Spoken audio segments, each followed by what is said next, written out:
ಕಲಬೇಡ ಕೊಲಬೇಡ ಹುಸಿಯ ನುಡಿಯಲು ಬೇಡ, ತನ್ನ ಬನ್ನಿಸಬೇಡ ಇದರ ಅಳಿಯಲು ಬೇಡ. ಇದೇ ಅಂತರಂಗ ಸುದ್ದಿ, ಇದೇ ಬಹಿರಂಗ ಸುದ್ದಿ, ಇದೇ ನಮ್ಮ ಕೂಡಲ ಸಂಗಮ ದೇವನಲಿಸುವ ಪರಿ. ಎಲ್ಲರಿಗೂ ಬಸವ ಜಯಂತಿಯ ಹಾರ್ದಿಕ ಶುಭಾಶಯಗಳು.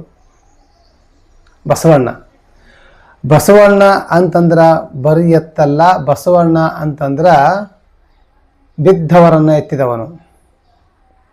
6ನೇ ಶತಮಾನದಲ್ಲಿ ಮೊಹಮ್ಮದ್ ಪೈಗಂಬರ್ ಸಲ್ಲಲ್ಲಾಹು ಅಲೈಹಿ ವಸಲ್ಲಂ ಅವರು ಬಣ್ಣಗಳ ನಡುವೆ ವ್ಯತ್ಯಾಸವನ್ನ ಮಾಡಬಾರದು, ಬಣ್ಣಗಳ ಕಾರಣಕ್ಕೆ ಮನುಷ್ಯನನ್ನು ಕೀಳಾಗಿ ನೋಡಬಾರದು ಎನ್ನುವ ಮನುಷ್ಯತ್ವದ ತತ್ವಗಳನ್ನು ಜನರಿಗೆ ಪಸರಿಸಿ ಇಡೀ ಜಗತ್ತಿನಾದ್ಯಂತ ಮೊಹಮ್ಮದ್ ಪೈಗಂಬರ್ ಅವರ ಏನು ವಿಚಾರಧಾರೆಗಳಿದ್ದಾವೆ ಅವು ಇಡೀ ಜಗತ್ತಿನಾದ್ಯಂತ ಪಸರಿಸಿ ಹೊತ್ತು ನಾವು ಅವರನ್ನು ಅತ್ಯಂತ ಗೌರವ ಸ್ಥಾನದಲ್ಲಿಟ್ಟಿದ್ದೇವೆ.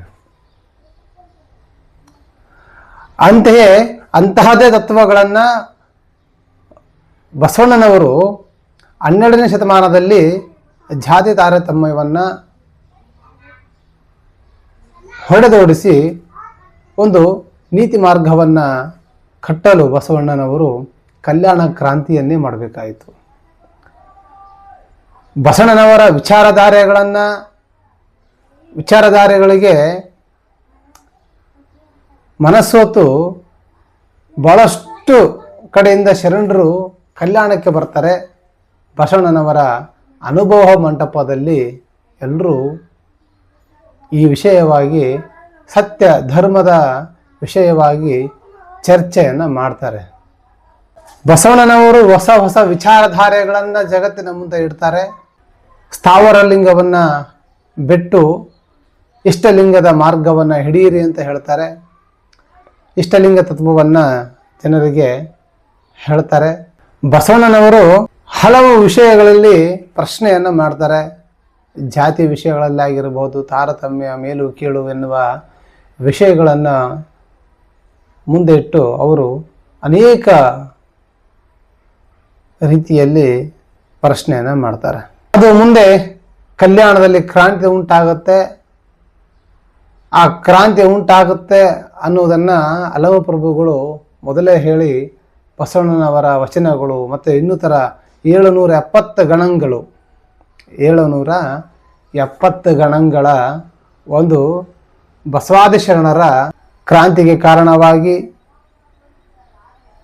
ಶರಣರೆಲ್ಲರೂ ಬೇರೆ ಬೇರೆ ಕಡೆಗೆ ವಲಸೆ ಹೋಗಬೇಕಾಗತ್ತೆ. ಕೆಲವಷ್ಟು ಶರಣರು ಅವತ್ತಿನ ಮೇಲ್ವರ್ಗದ ಬ್ರಾಹ್ಮಣರ ದಾಳಿ ಒಳಗಾಗಿ ಹತ್ಯೆಗೀಡಾಗ್ತಾರೆ. ಇನ್ನಷ್ಟು ಶರಣರು ಸ್ಥಳವನ್ನು ಬದಲಾಯಿಸಿ ವಚನ ಸಾಹಿತ್ಯವನ್ನು ರಕ್ಷಿಸುವಲ್ಲಿ ಯಶಸ್ವಿ ಆಗ್ತಾರೆ. ಆ ವಚನ ಸಾಹಿತ್ಯಗಳು ಶತಶತಮಾನಗಳ ಕಾಲಾಂತರದಿಂದನೂ ಅವು ರಕ್ಷಣೆಯಲ್ಲಿ, ಮಠಗಳ ಮನೆಗಳ ರಕ್ಷಣೆಯಲ್ಲಿ ಬರ್ತವೆ. ಇವತ್ತು ನಮಗೆ ಹಲವಷ್ಟು ಫೋಗು ಹಳಕಟ್ಟಿ, ಫಕೀರಪ್ಪ, ಗುರುಬಸಪ್ಪ ಹಳಕಟ್ಟಿ ಅವರ ಶ್ರಮದಿಂದ ಇವತ್ತು ನಮಗೆ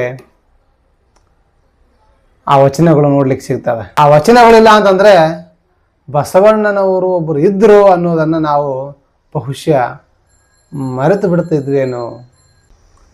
ಅಂತಹ ಅದ್ಭುತ ಪ್ರಪಂಚವನ್ನು ಕಟ್ಟಿರ್ತಕ್ಕಂಥ ಬಸವಣ್ಣನವರು ನಮ್ಮ ನೆಲದಲ್ಲಿ ಆಗಿ ಹೋಗಿರುವುದೇನಿದೆಯಲ್ಲ ಅದು ನಮ್ಮ ಪುಣ್ಯವೇ ಸರಿ. ಅದಕ್ಕಾಗಿ ಬಸವಣ್ಣನವರ ವಿಚಾರಧಾರೆಗಳನ್ನು ನಾವು ನಮ್ಮ ಜೀವನದಲ್ಲಿ ಸ್ವಲ್ಪನಾದರೂ ಅಳವಡಿಸಿಕೊಂಡ್ರೆ ನಾವು ಇಡೀ ಮನುಷ್ಯ ಜನ್ಮಕ್ಕೆ ಸಾರ್ಥಕವಾದ ಬದುಕನ್ನು ಬದುಕಲಿಕ್ಕೆ ಸಾಧ್ಯ ಆಗ್ತದೆ ಅಂತ ಹೇಳ್ತಾ ನಾನು 2 ಮಾತುಗಳನ್ನು ಮುಗಿಸ್ತೇನೆ. ಜೈ ಬಸವೇಶ್ವರ.